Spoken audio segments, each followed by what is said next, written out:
కొబ్బరి పచ్చడికి కావాల్సిన పదార్థాలు కొబ్బరి ముక్కలు అండ్ అల్లం తగినంత, మామిడికాయ ముక్కలు, పచ్చి మామిడికాయ ఉంటుంది కదా అండి, అది చాలా టేస్టీగా ఉంటుంది.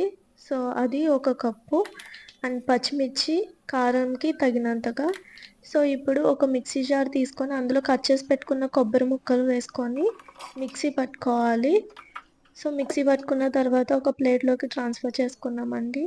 సో అలానే నెక్స్ట్ వచ్చేసి ఇంకో చిన్న మిక్సీ జార్లో పచ్చిమిర్చి అండ్ కట్ చేసి పెట్టుకున్న మామిడికాయ ముక్కలు అండ్ అల్లం ఇవి కూడా మిక్స్ చేసుకొని పెట్టుకోవాలి.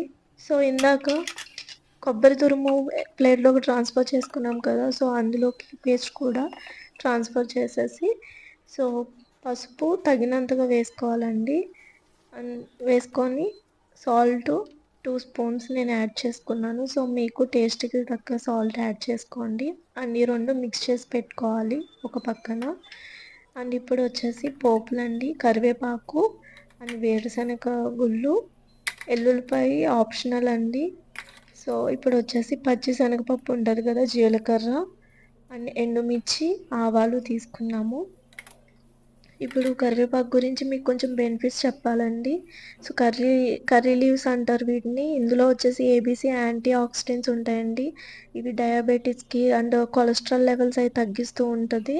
సో డైజెషన్కి చాలా బాగా పనిచేస్తుంది. హెయిర్కి కూడా చాలా మంచిది జ్యూస్ చేసుకొని మార్నింగ్ తాగితే. సో ఇప్పుడు వచ్చేసి గ్రౌండ్ నట్స్ అండి, ఇది వేరుశనగ అంటారు.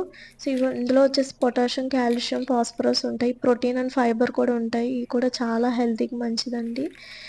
ఇవి హార్ట్ స్ట్రోక్ని కూడా తగ్గించే గుణం ఉంటుందండి. సో ఇది వచ్చేసి బ్రెయిన్ హెల్త్ని కూడా చాలా ఇంప్రూవ్ చేస్తుంది.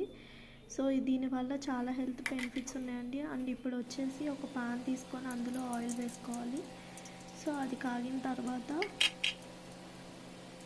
మనం పోపులు ఉన్నాయి కదా అండి, సో ఒక్కొక్కటి వేసుకుంటూ ఉండాలి. అండ్ ఎండుమిర్చి లాస్ట్లో వేసుకోవాలండి,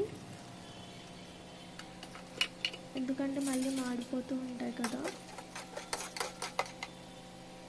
అండ్ ఇప్పుడు వచ్చేసి వేరుశనగ గుళ్ళు కూడా వేసుకోవాలండి.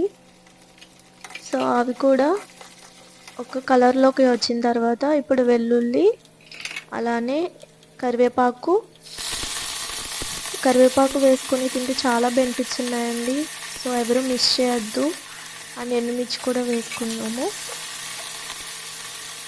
ఆ తాలింపులు కూడా అయిపోయిన తర్వాత ఇప్పుడు పక్కన తీసి పెట్టుకున్న కొబ్బరి తురుము అండ్ మామిడికాయ తురుము ఉంది కదండి, అది మిక్స్ చేసుకున్నాము. సో బాగా కలుపుకోవాలండి. పోపులు అవన్నీ కలిసేలాగా మనం చూసుకోవాలి. ఈ విధంగా చేసుకుంటే చాలా టేస్టీగా ఉంటుంది అండి. సో ఇలాంటి మోర్ డిఫరెంట్ వీడియోస్ కోసం మన ఛానల్ని సబ్స్క్రైబ్ చేసుకోండి.